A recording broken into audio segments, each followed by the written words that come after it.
ಬಹುಶಃ ಬೆಂಗಳೂರಿನ ಗ್ರಾಹಕರು ಅಂತಿಮವಾಗಿ ಅವರಿಗೆ ಹೊಡೆತ ಬೀಳೋದು. ಬರೀ ರೈತರಿಗೆ ಬೀಳ್ತದೆ ಹೊಡೆತ ಅಂತೇಳಿ ತಿಳ್ಕೊಳಕ್ಕೆ ಹೋಗ್ಬಾರ್ದು. ಗ್ರಾಹಕರಿಗೂ ಹೊಡೆತ ಬೀಳ್ತದೆ. ಯಡಿಯೂರಪ್ಪನವರು ಒಬ್ಬ ಡೋಂಗಿ ರೈತ ನಾಯಕ.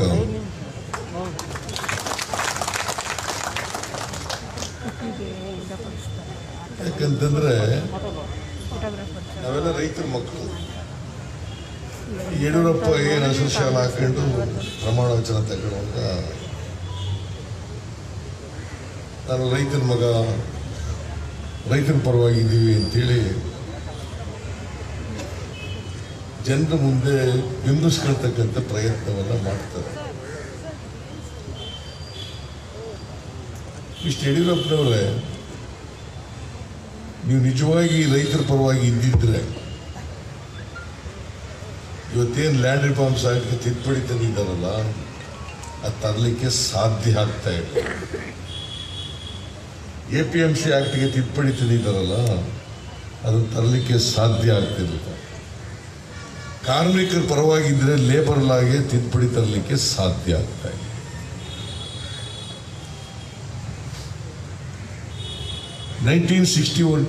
ನಲ್ಲಿ ಲ್ಯಾಂಡ್ ರಿಫಾರ್ಮ್ಸ್ ಆಕ್ಟ್ ಆಯಿತು. ಏಕೀಕರಣ ಆಗೋದಕ್ಕಿಂತ ಮುಂಚಿತವಾಗಿ ಅನೇಕ ರಾಜ್ಯಗಳಲ್ಲಿ ಅವ್ರದ್ದೇ ಆದಂಥ ಟೆನೆನ್ಸಿ ಆಕ್ಟ್ಗಳಿದೆ. ಬಾಂಬೆ ಪ್ರದೇಶದಲ್ಲಿ ಬಾಂಬೆ ಟೆನೆನ್ಸಿ ಆಕ್ಟ್ ಇತ್ತು, ಮೈಸೂರು ರಾಜ್ಯದಲ್ಲಿ ಮೈಸೂರು ಟೆನೆನ್ಸಿ ಆಕ್ಟ್ ಇತ್ತು, ತಮಿಳುನಾಡಿನಲ್ಲಿ ಆಗ ಅಲ್ಲಿ ಟೆನೆನ್ಸಿ ಆಕ್ಟ್ ಇತ್ತು. ಬೇರೆ ಬೇರೆ ರಾಜ್ಯಗಳಲ್ಲಿ, ಆಂಧ್ರದಲ್ಲಿ ಟೆನೆನ್ಸಿ ಆಕ್ಟ್ ಇತ್ತು. ಏಕೀಕರಣ ಆದ ಮೇಲೆ ಆ ಭಾಗಗಳಿಂದ ಎಲ್ಲ ಬಂದು ನಮಗೆ ಸೇರಿದ್ರು. ಆಗ ಎಲ್ಲನೂ ಕೂಡ ರಿಪೀಲ್ ಮಾಡಿ ಒಂದು ಕಾನೂನನ್ನು ಮಾಡ್ತಾರೆ. ಅದಕ್ಕೆ BD ಜೊತೆಯವರ ಅಧ್ಯಕ್ಷತೆಯಲ್ಲಿ ಒಂದು ಸಮಿತಿ ರಚನೆ ಮಾಡಿದ್ರು. ಅವ್ರು ರಿಪೋರ್ಟ್ ಕೊಟ್ಟ ಮೇಲೆ 1961 ಮೈಸೂರು ಟೆನೆನ್ಸಿ ಆಕ್ಟ್ ಅಂತ ಮಾಡ್ತಾರೆ. ಅದನ್ನ ಲ್ಯಾಂಡ್ ರಿಫಾರ್ಮ್ಸ್ ಆಕ್ಟ್ ಅಂತ ಮಾಡ್ತಾರೆ. ಅದಾದ್ಮೇಲೆ ಕಾಂಗ್ರೆಸ್ ಸರ್ಕಾರ ಇದ್ದಾಗ ದೇವರಾಜ ಅರಸು ಚೀಫ್ ಮಿನಿಸ್ಟರ್ ಇರುವಾಗ ಇನ್ನಷ್ಟು ಸುಧಾರಣೆಯನ್ನ ಮಾಡಿ ಯಾರು ಉಳ್ತಾ ಇದ್ರು ಜಮೀನನ್ನ ಅವರನ್ನ ಮಾಲೀಕರನ್ನ ಮಾಡಲಿಕ್ಕೋಸ್ಕರ ಟಿಲ್ಲರ್ ಇಸ್ ದಿ ಓನರ್, ಯಾರು ಉಳ್ತಾನೆ ಅವನು ಭೂಮಿ ಒಡೆಯ ಆಗಬೇಕು ಅಂತೇಳಿ ಟ್ರಿಬ್ಯುನಲ್ಗಳನ್ನೆಲ್ಲ ರಚನೆ ಮಾಡಿ ಆ ಟ್ರಿಬ್ಯುನಲ್ಗಳ ಮೂಲಕ ಆಕ್ಯುಪೆನ್ಸಿ ರೈಟ್ ಅನ್ನ ಕೊಡ್ತಾರೆ. ಸಾವಿರಾರು ಜನ ಆಕ್ಯುಪೆನ್ಸಿ ರೈಟ್ ಅನ್ನ ಪಡ್ಕೊಂಡು ಜಮೀನ್ದಾರರಾಗ್ತಾರೆ. ನೀವೆಲ್ಲ ವಿರೋಧ ಮಾಡಿದ್ರು ಆಗ. ಅಂದ್ರೆ ನೀವಂದ್ರೆ ಚೆನ್ನೈ, ನಿಮ್ಮ ಮಂಗಳೂರಿನಲ್ಲಿ, ಉಡುಪಿನಲ್ಲಿ ವಿರೋಧ ಮಾಡಿದ್ರು. ಯಾರು ಟೆನೆಂಟ್ಸ್ಗಳಿಗೆ ವಿರುದ್ಧವಾಗಿದ್ರು, ಯಾರು ಮಾಲೀಕರಿದ್ರು, ಜಮೀನ್ ಮಾಲೀಕರಿದ್ರು, ಅವ್ರು ಏನು ಆಬ್ಜೆಂಟಿ ಲ್ಯಾಂಡ್ ಲಾರ್ಡ್ಸ್ ಆಗಿದ್ರು, ಅವರು ವಿರೋಧ ಮಾಡಿದ್ರು. ಆದರೆ ಸಾವಿರಾರು ಜನ ಗೇಣಿದಾರರಿಗೆ ಅವತ್ತು ಹಕ್ಕುಪತ್ರ ಸಿಗ್ತಕ್ಕಂಥದ್ದಾಯಿತು, ಓನರ್ಗಳಾದ.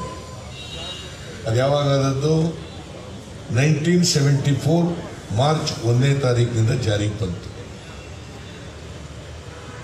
1974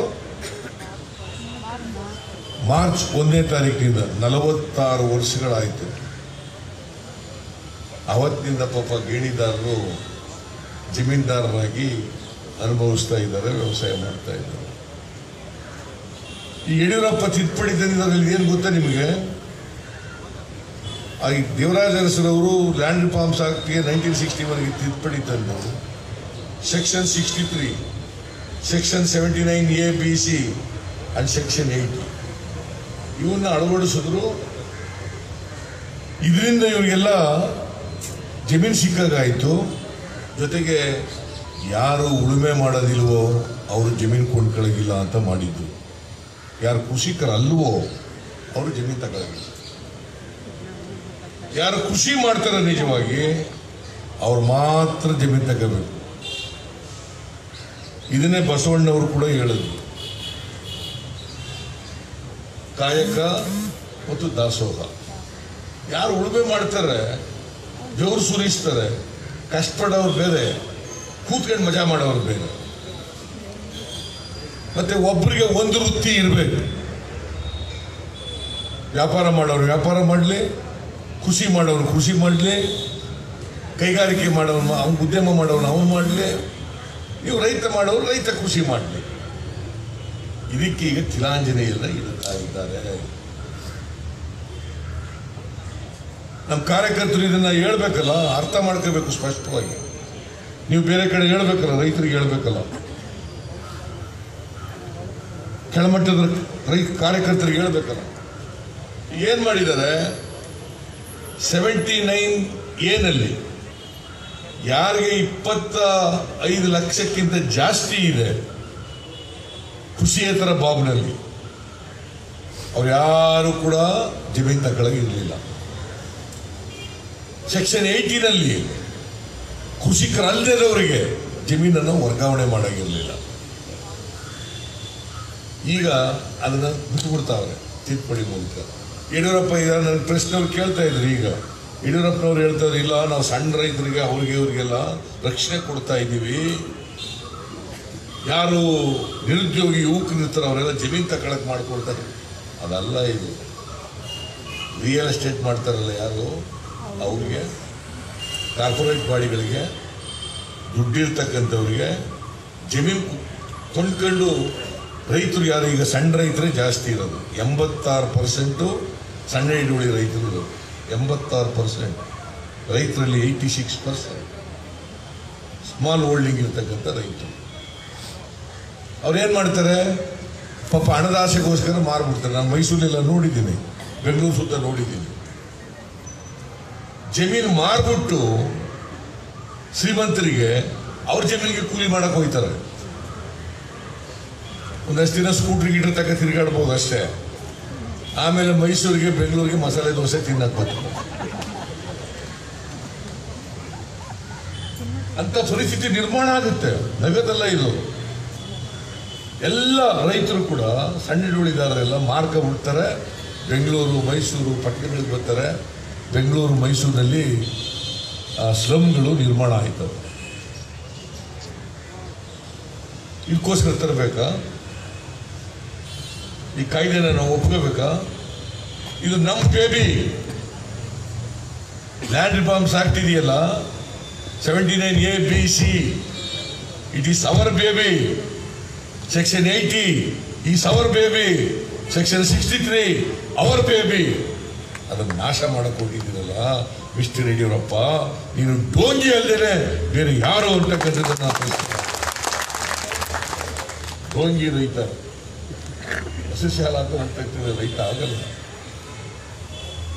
ರೈತರ ಪರವಾಗಿ ನಿಲ್ಲಬೇಕು. ಕಾಂಗ್ರೆಸ್ ಪಕ್ಷ ಹಿಂದೆ ನಿಂತಿದೆ, ಈಗ ಮುಂದೆನೂ ಕೂಡ ನಿಲ್ತದೆ.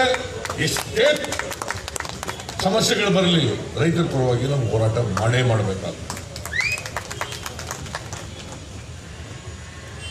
ನಾವು ಉಳುವವನೇ ಭೂಮಿ ಒಡೆಯ ಅಂತ ಮಾಡಿದ್ರೆ ಅವ್ರೇನ್ ಮಾಡ್ತಾವ್ರೆ? ಉಳ್ಳವನೇ ಭೂಮಿ ಒಡೆಯ, ಉಳ್ಳವನೇ ಭೂಮಿ ಒಡೆಯ.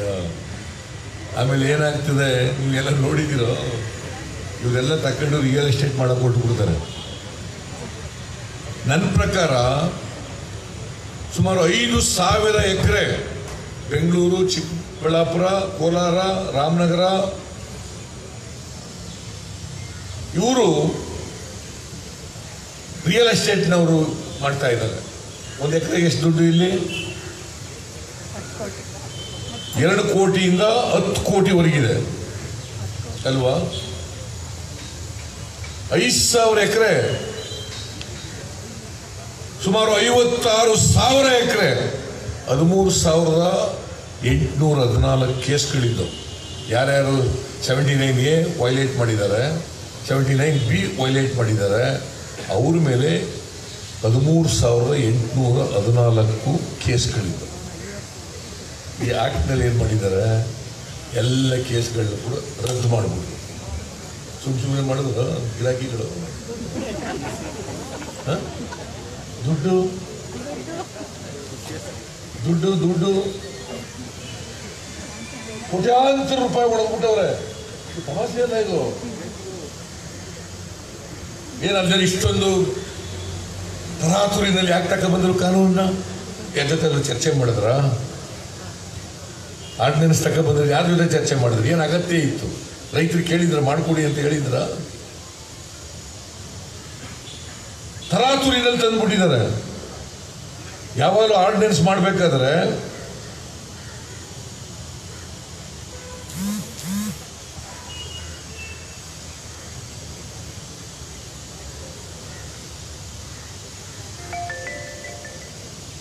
ತರಾತುರಿದಲ್ಲಿ ಯಾರು ಕೇಳಿದ್ರು? ಸಾಮಾನ್ಯವಾಗಿ ಆರ್ಡಿನೆನ್ಸ್ ತರಬೇಕಾದ್ರೆ ತುರ್ತಾಗಿರ್ಬೇಕು ವಿಷಯ, ಅಸೆಂಬ್ಲಿ ಸೆಷನ್ ನಡೀದೇ ಇರಬೇಕು, ಮತ್ತೆ ಅವಶ್ಯಕತೆ ಇರಬೇಕು. ಇವೇನಾದ್ರು ಇದೆಯಾ? ದುಡ್ಡುಗೋಸ್ಕರ ನೀವು ತಿದ್ದುಪಡಿ ತಂದ್ಬಿಟ್ಟಿದ್ರಲ್ಲ ಮಿಸ್ಟರ್ ಯಡಿಯೂರಪ್ಪ. ಎಷ್ಟು ಲೂಟಿ ಹೊಡಿತೀರಿ? ಎಷ್ಟು ಲೂಟಿ ಹೊಡೆಯೋದು ನೀವು? ಆ ಕೊರೋನಾ ರೋಗ ಬಂದಿರೋ ಟೈಮಲ್ಲಿ ತಕ ಬಂದಿದ್ದೀರಿ. ಯಾಕಂದ್ರೆ ಯಾರು ಪ್ರತಿಭಟನೆ ಮಾಡಬಾರ್ದು, ಯಾರು ಪ್ರತಿಭಟನೆ ಮಾಡಬಾರ್ದು. ಕೊರೋನಾ ಇದೆ.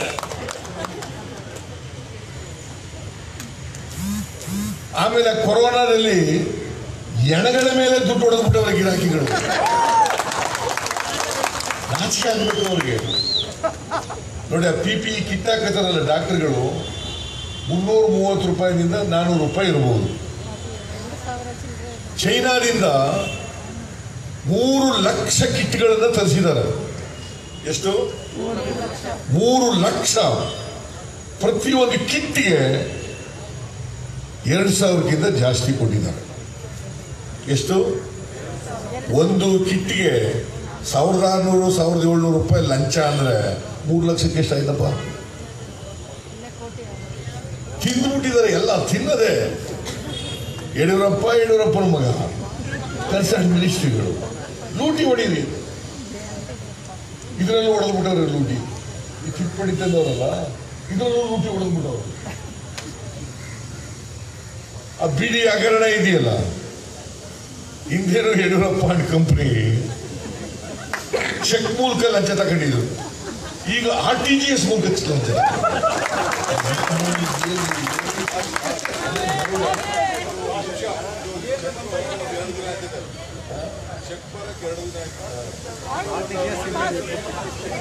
ನೋಡಿ, ನನಗೆ ಗೊತ್ತಿಲ್ಲ ಇದು. ಚೆಕ್ ಬರಕ್ಕೆ ಒಂದು 2-3 ದಿನ ಆದಂತೆ. ಇದು ಬಹಳ ಕ್ವಿಕ್ ಬಂದ್ಬಿಡ್ತದೆ. ನಾನು ನನ್ನ 40 ವರ್ಷಗಳ ರಾಜಕೀಯ ಜೀವನದಲ್ಲಿ ಇಷ್ಟೊಂದು ಕರಪ್ಟ್ ಗೌರ್ಮೆಂಟ್ ಅನ್ನ ಯಾವಾಗಲೂ ಕೂಡ ನೋಡಿರಲಿಲ್ಲ. ಪೊಲಿಟಿಕಲ್ ಕ್ಯಾರಿಯರ್ ಲೂಟಿ. ಅದಕ್ಕೆ ನಾನು ಯಾವಾಗಲೂ ಹೇಳ್ತಾ ಇದ್ದೀನಿ, ಈ ಕರ್ನಾಟಕದಲ್ಲಿ ಒಬ್ಬ ಡಿ-ಜುರೆ ಚೀಫ್ ಮಿನಿಸ್ಟರ್, ಇನ್ನೊಬ್ಬ ಡಿಫ್ಯಾಕ್ಟೋ ಚೀಫ್ ಮಿನಿಸ್ಟರ್. ಯಾರು ಡಿಫ್ಯಾಕ್ಟೋ ಚೀಫ್ ಮಿನಿಸ್ಟರ್? ಅದು ಹೆಸರು ಹೇಳ್ಬೇಡಿ ಅಂತ ಗಲಾಟೆ ನನ್ನ ಮೇಲೆ. ಏನಿಲ್ಲ, ಹೆಸರು ಹೇಳ್ಬೇಡಿ. ಇಡೀ ಜಗತ್ತಿಗೆ ಗೊತ್ತು. ಬೆಕ್ಕು ಕಣ್ಣು ಮುಚ್ಕೊಂಡು ಹಾಲು ಕೊಡಿದ್ರೆ ಎಲ್ಲರೂ ಕಣ್ಣು ಮುಚ್ಕೊಂಡಿರೋ. ಗಲಾಟೆ ಮಾಡಬೇಡಿ, ಹೆಸರು ಹೇಳಬಾರದು. ಆಯ್ತಪ್ಪ, ನಾ ಎಲ್ಲರೂ ಹೇಳ್ಬಿಟ್ಟಿದ್ದೆ ಅಷ್ಟೊಂದು. ಹಾಗೆ ಹೇಳೋದಿಲ್ಲ ಬಿಡ್ರಿ. ಯಡಿಯೂರಪ್ಪನ ಮಗ ವಿಜೇಂದ್ರ, ಯಡಿಯೂರಪ್ಪನ ವಿರೂಪಾಕ್ಷಪ್ಪ ಮರಡಿ, ಯಡಿಯೂರಪ್ಪನ ಮೊಮ್ಮಗ ಶಶಿಧರ ಮರಡಿ. ಆ ಶಶಿಧರ ಮರಡಿ ಅಕೌಂಟಿಗೆ ಹೋಗಿರೋದು 7.4 ಕೋಟಿ RTGS. ಇದನ್ನು ಸಹಿಸ್ಕೋಬೇಕಾ? ಇನ್ನು APMC ಆಕ್ಟ್. ಆ APMC ಆಕ್ಟ್ ಏನ್ ಮಾಡಿದ್ದಾರೆ ಅಂದ್ರೆ, ಅಮಿತ್ ಶಾ ಹೇಳಿ ಮಾಡಿಸಿರೋದು. ಅದನ್ನ 2017 ಮಾಡಿದ್ರು. ಯಾಕ್ರಿ ನೀವು ಇನ್ನೂ ನಾವೆಲ್ಲ ಮಾಡಕ್ ಹೋಗಿಲ್ಲ. ನಾನು 2007 ಚೀಫ್ ಮಿನಿಸ್ಟರ್ ಇದ್ದೆ. ನಾನು ಮಾಡಲ್ಲ ಅಂತ ಮೂಳಿಗೆ ಎಸ್ಬಿಟ್ಟಿದೆ ಅದನ್ನು. ಇವ್ರು ಬಂದ ಮೇಲೆ ಅಮಿತ್ ಶಾ ಪತ್ರ ಬರೀತಾನೆ ಚೀಫ್ ಮಿನಿಸ್ಟರ್ಗೆ, ಅವ್ರು PS ಪತ್ರ ಬರೀತಾರೆ, ಇಮಿಡಿಯೇಟ್ ಆಗಿ ಮಾಡ್ರಿ, ನಮ್ಗೆ ವರದಿ ಕೊಡ್ರಿ ಅಂತ. ಅಗ್ರಿಕಲ್ಚರ್ ಸೆಕ್ರೆಟರಿ, ಇಲ್ಲಿ ಕೋಆಪರೇಷನ್ ಸೆಕ್ರೆಟರಿಗೆ ಪತ್ರ ಬರೀತಾರೆ, ಜಲ್ದಿ ಮಾಡ್ರಿ, ಅಮೆಂಡ್ಮೆಂಟ್ ಮಾಡ್ಬಿಟ್ಟು ಕೊಡ್ರಿ. ಅವರೇ ಮಾಡಲ್ ತಯಾರು ಮಾಡಿಬಿಟ್ಟಿದ್ದಾರೆ. ಕರ್ನಾಟಕವನ್ನು ಗುಲಾಮ ರಾಜ್ಯವನ್ನಾಗಿ ಮಾಡಿಕೊಟ್ಟಿದ್ದಾರೆ. APMC ಇದೆಯಲ್ಲ, agriculture market, it is coming under the state list. It is not even in the concurrent list. It is in the state list. State is the supreme to bring any amendment. ಅವ್ರು ಯಾರು ಹೇಳಕ್ಕೆ ಮಾಡಲ್ ಕಳಿಸ್ಬಿಟ್ಟು ಮಾಡ್ರಿ ಅಂತ ಹೇಳಕ್ಕೆ? ಏನು ನಾವು ಕೇಂದ್ರದ ಗುಲಾಮರ? ಇವರು ಯಡಿಯೂರಪ್ಪ ಗುಲಾಮರ ತರ ತಲೆ ಕೊಲೆ ಬಸವ ತರ